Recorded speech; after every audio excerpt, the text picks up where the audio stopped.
302. Economía espiritual. No digas que el dinero está escaso. Eso será en tu casa, abunda en muchas partes y lo tienen los triunfadores, los optimistas, no te engañes. Anónimo. Hay esperanza de una economía mundial basada en principios espirituales. Me gustaría cambiar la forma en la que me gano la vida hacia algo que se sienta más satisfactorio y de apoyo para el mundo en el que me gustaría vivir. He observado a otros que se convierten en sanadores, practicantes y canalizadores, pero la mayoría apenas están sobreviviendo financieramente, y el estrés para hacer concordar los números parece ser el mismo sin importar el trabajo que se haga. Yo sé que hay muchos que practican el intercambio o servicios de trueque, pero eso no paga la renta. Coronando esto, la comunidad espiritual que conozco parece competitiva y a veces mezquina. Yo he visto compromisos en principios que rivalizan con cualquiera en el mundo de los negocios de núcleo duro. Hay una solución para esto. Podemos hacer una diferencia en el mundo y aún conseguir una entrada respetable. Podemos ser espirituales y también pudientes. Los principios espirituales no son diferentes a otros principios cuando son apoyados, sostenidos y considerados vitales. Un principio es un estándar esencial y subyacente que asume pensamiento y acción moral y ética. Un principio es un pensamiento primordial, uno que viene ante todos los demás. Los principios o pensamientos correctos, se hallan bajo la dirección de la primera causa o aquello que vino antes de sí mismos, la primera antes de que hubiera una primera, y el cero antes de que hubiera un uno. Este principio, una causa absoluta, asume que el pensamiento correcto llevará a la acción correcta, el efecto más natural y obvio. Esto les podrá sorprender, pero el mundo se basa en principios espirituales, y en su mayor parte ellos son mantenidos. ¿Por qué no se ve de tal manera? Porque los principios y leyes más elevadas son transparentes e invisibles. Ustedes no pueden ver la causa, pero pueden ver el efecto. Siendo la causa más sutil que el efecto, la misma también es más refinada. La ley divina es el fundamento en el cual se asienta la ley humana, pero en la actualidad la ley humana no se asienta con facilidad, y de hecho apenas se apoya en ella. La dificultad con los lugares de trabajo hoy en día es que muy pocos sienten que ellos están haciendo una diferencia en su entorno o en el mundo que comparten con innumerables otros. Hay un fastidioso y persistente vacío que permanece mayormente sin llenar. Anhelando el tipo de afectos que solamente el espíritu puede brindar, la humanidad va en búsqueda de un empleo más satisfactorio en lugar de un sendero más satisfactorio. Con tantas horas que se pasan en el trabajo por día, por semana, por años, no resulta difícil imaginar por qué la humanidad quisiera hacer un cambio hacia una misión más satisfactoria. ¿Por qué está la comunidad espiritual rebosando de sanadores, canalizadores, maestros, facilitadores y practicantes de cualquier tipo? ¿Por qué aquellos que han invitado, dado la bienvenida o tropezado con la calidez del espíritu en sus vidas, no pueden menos que querer compartirlo con otros? Hay un lugar similar a un trono dentro de cada ser, un asiento del alma. Una vez que el espíritu penetra a este lugar y lo calienta con agua o fuego del alma, se produce un cambio que no se parece a ningún otro, uno que transforma las vidas y pone el propósito en curso. Como si estuviesen intoxicados por una poción de amor, la materia y el espíritu ahora se han unido, han puesto el curso que los llevará más allá del sol y de regreso nuevamente.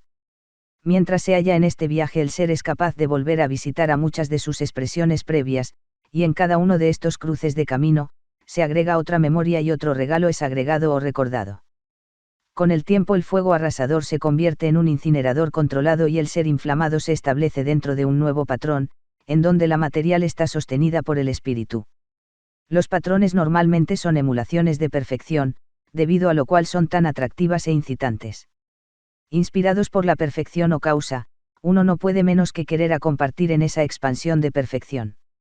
Aquellos que se ofrecen de esta manera, describen una cercanía de la fuente, que sienten que está menos disponible para ellos en otra parte. ¿Por qué hay tantos de estos individuos de buenas intenciones, bien intencionados y merecedores que apenas sobreviven financieramente? En algunos casos el individuo y su esfuerzo no están bien adecuados el uno para el otro. El mismo fuego que nunca puede ser apagado, puede quemar y quema. Cuando la materia y el espíritu no están mantenidos en equilibrio, la ley perfecta no puede ser mantenida. Como la ley perfecta es el fundamento debajo de la ley humana, un fundamento menos que perfecto llevará a un patrón menos que perfecto. Los patrones perfectos se expanden perfectamente, Pero los patrones menos que perfectos se expanden en formas menos que perfectos, frecuentemente creando un desafío en su intento de reintegrar la perfección. Incluso aquellos que son guiados por el espíritu tienen que emplear la orientación o manifestar en y con la materia. No hay parte alguna en la que esta ley esté más en evidencia que en la tercera dimensión de la Tierra, en donde el sufrimiento y la ignorancia de la ley natural se reflejan el uno al otro irrevocablemente. Las condiciones en las que la falta persiste, son reflejos de una polaridad sesgada. Utilizando la asunción arriba mencionada, tenemos que concluir que el espíritu o la materia, están ambos fuera de equilibrio, ahí donde se refiere al individuo o su trabajo. Quizás el deseo de sanar tiene que ser expresado de otra manera. Frecuentemente, aquellos que tienen un fuerte deseo de sanar a otros primero tienen que sanarse ellos mismos, o al menos permitir que sus energías se manifiesten como lo desean.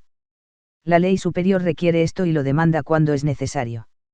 El mundo será sanado un corazón por vez, sin importar si en el proceso se intercambian dinero o favores. Las ostras son irritadas para hacer las perlas por medio de los granos de arena persistentes. Los humanos son parecidos a las ostras. Las modalidades y las técnicas corresponden al momento y al día. Certificados de compleción, como diplomas, son recordatorios de energía ya gastada.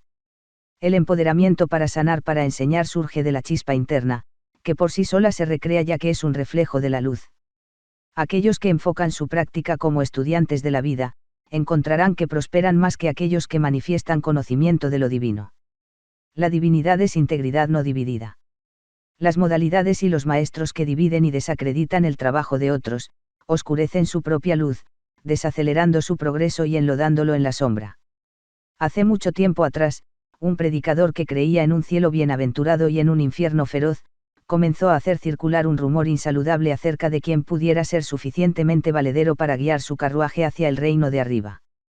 Le decía a sus parroquianos que el cielo y el infierno estaban en competencia para ver quién podía atraer más candidatos. Para probar su punto él hizo enfrentar a dos de los zapateros del pueblo, susurrándole a cada uno que el otro secretamente quisiera verlo fuera del negocio. Durante un tiempo los dos zapateros se miraban sospechosamente, contando sus monedas en secreto y cuestionándose cuántas monedas estaban contando el otro. Cuando la carga de su trabajo disminuyó, ellos imaginaron que una conspiración se estaba gestando, y comenzaron a tramar una contramedida. Ellos soñaron con el cielo que se merecían y con el infierno que esperaba al otro. La amargura llenó a sus corazones y pensamientos de venganza llenaron sus mentes. Cada uno se enfermó y estaba seguro de que el otro le había echado una maldición.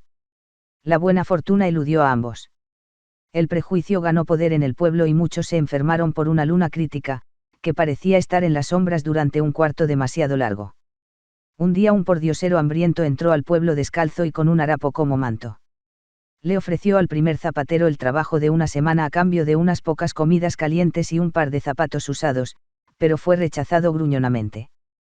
Se acercó al segundo zapatero y le ofreció 2 semanas de trabajo a cambio de un catre suave, unas pocas comidas calientes y un par de sandalias usadas. Fue rechazado, aunque en forma más gentil. Cuando el día se convirtió en noche, el pordiosero buscó refugio en la parroquia del pueblo, esperando encontrar un banco en el que acostarse. Tambaleando y mirando de reojo a medida que el delirio del hambre y del agotamiento amenazaban reclamarlo, él asustó al predicador, al que prontamente le dio un ataque cardíaco y murió. El pordiosero temía por su vida y pensó que lo más probable era que la perdía, especialmente bajo las circunstancias dadas. Pensando que nunca era demasiado tarde para hacer una buena primera impresión, él decidió que prefería encontrarse con su creador con una panza llena y vestido con algunas ropas mejores. Él cenó bien en las despensas y más tarde se vistió con alguna de las ropas del predicador muerto. Por más que probaba no podía calzar los zapatos del predicador, y tristemente permaneció descalzo. El pordiosero se fue en la búsqueda del carcelero del pueblo, pero en su camino se encontró con el primer zapatero, el cual no lo reconoció vestido y planchado como estaba en la vestimenta del predicador fallecido. El zapatero le dio la bienvenida al pueblo y de inmediato le ofreció un par de zapatos hechos a medida, que el impostor no pudo menos que aceptar. Él sopesó el daño de aceptar el regalo y encontró que era poco, hablando comparativamente.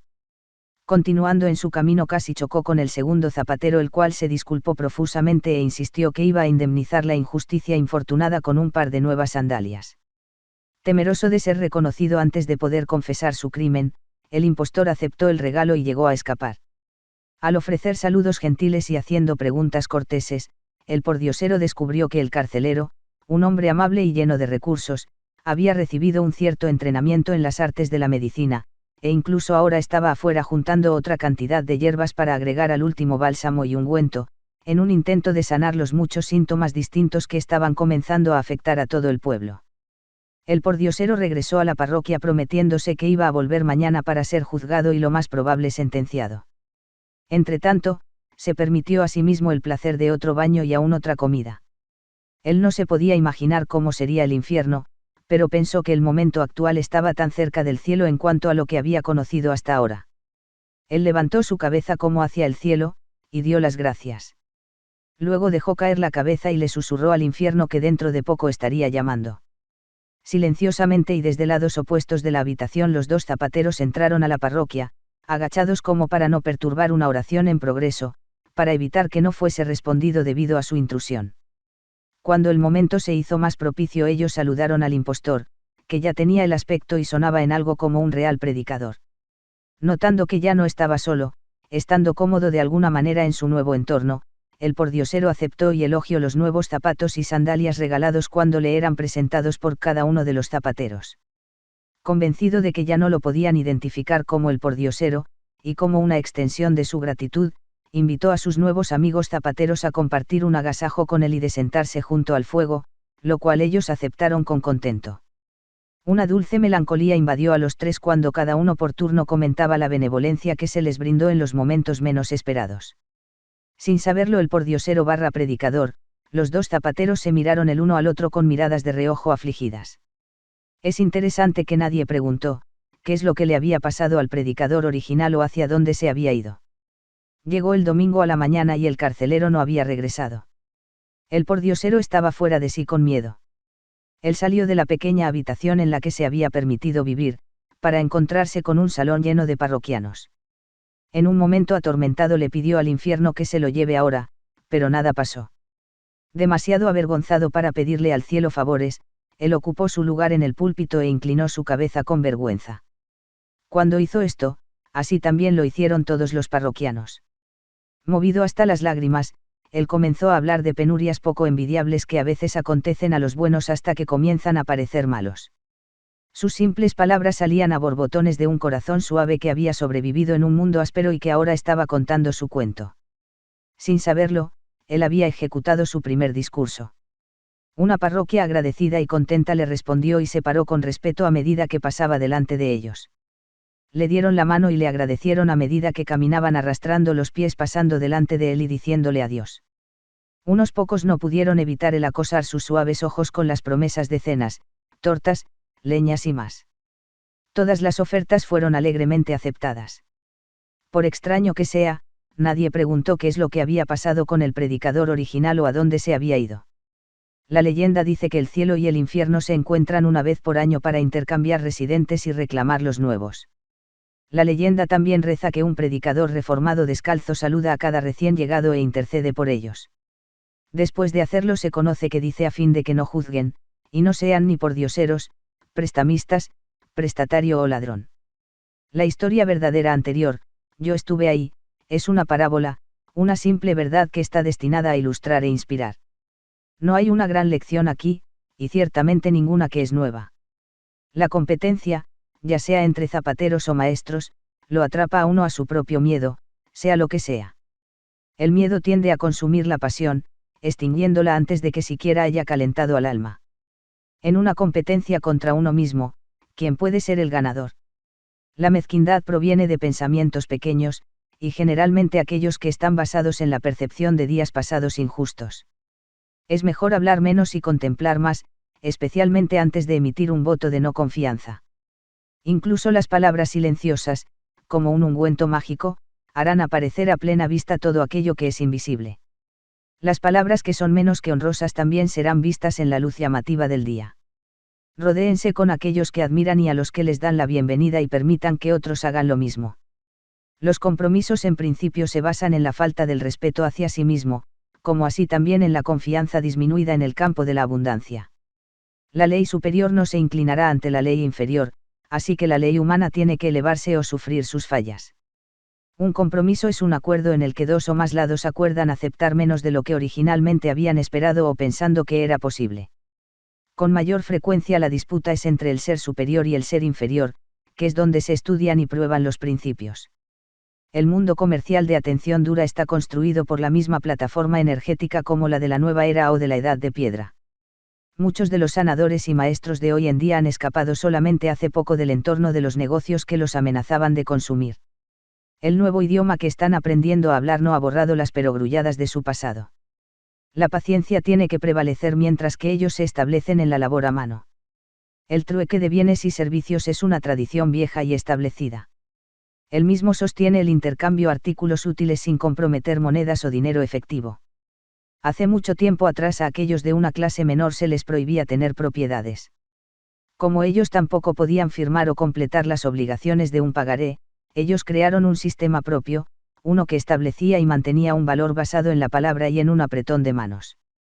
Era un sistema excelente y aún sigue siéndolo, salvo por el hecho que aquellos que actúan de acuerdo a ello siguen bajo la ilusión de que en alguna forma pertenecen a o están relacionados con un estándar de vida inferior.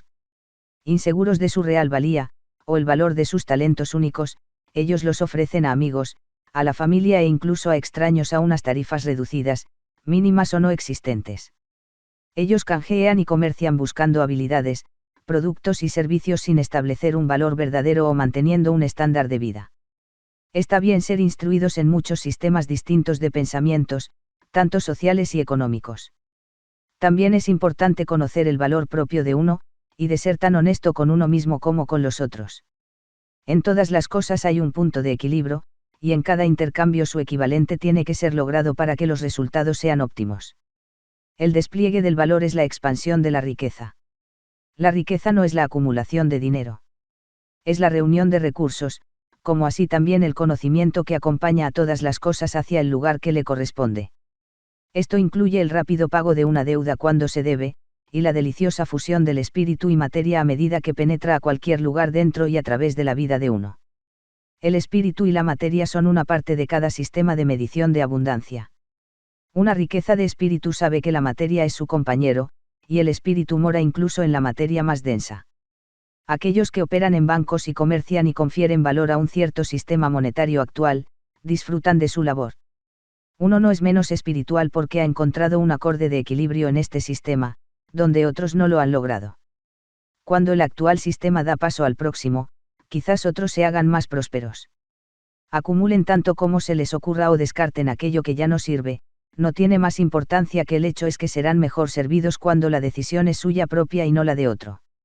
Ahí donde el espíritu y la materia están bien equilibrados, no hay diferencia entre riqueza espiritual y riqueza monetaria. La materia quiere hacer y el espíritu quiere ser. Dios es un ser divino, no un hacer divino, porque Dios es el espíritu que anima a la materia. La humanidad es tanto materia y espíritu, es tanto quién y qué, y el uno no puede vivir mucho sin el otro. La humanidad se halla mejor cuando ambos están en equilibrio. La tarea de uno o el hacer ya no asegura un fundamento espiritual más de lo que ser un visionario espiritual alimenta una familia hambrienta.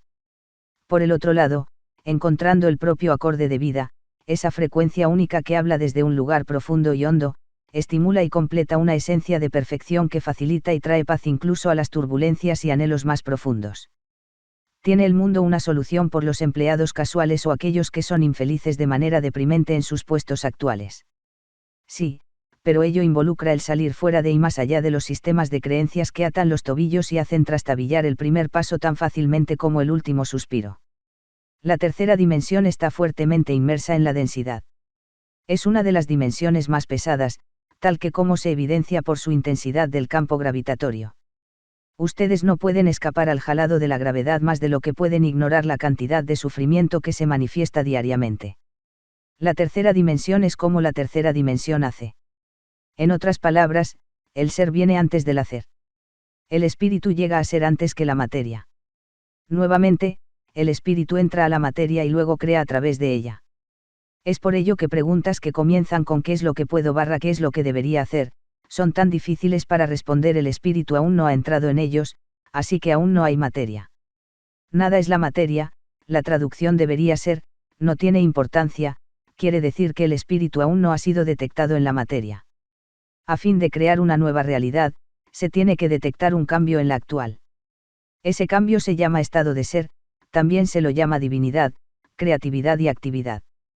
La actividad es un aspecto del ser, no del hacer. Un ser activo, como un principio activo, es una expresión dinámica de posibilidad. Un activo es toda una gama de energía, al igual de un espectro de luz, es voluntad, deseo puro, expresado como una fuerza, energía, y se caracteriza por la producción, y secreción, de una actividad, siendo y haciendo, que produce cambio, desarrollo y movimiento. ¿Lo ven? Esta es la fórmula de cómo ser el cambio que verán.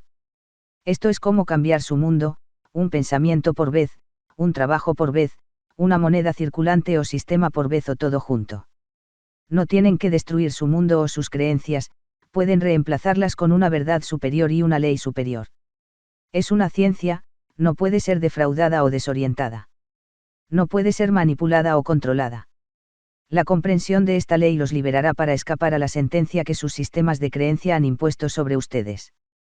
La ley es la clave, y tal como podrán recordar, no hay carcelero, solamente una gentil reunión metafísica que todavía podrá curar las afecciones del mundo. Serán mis compañeros en esto.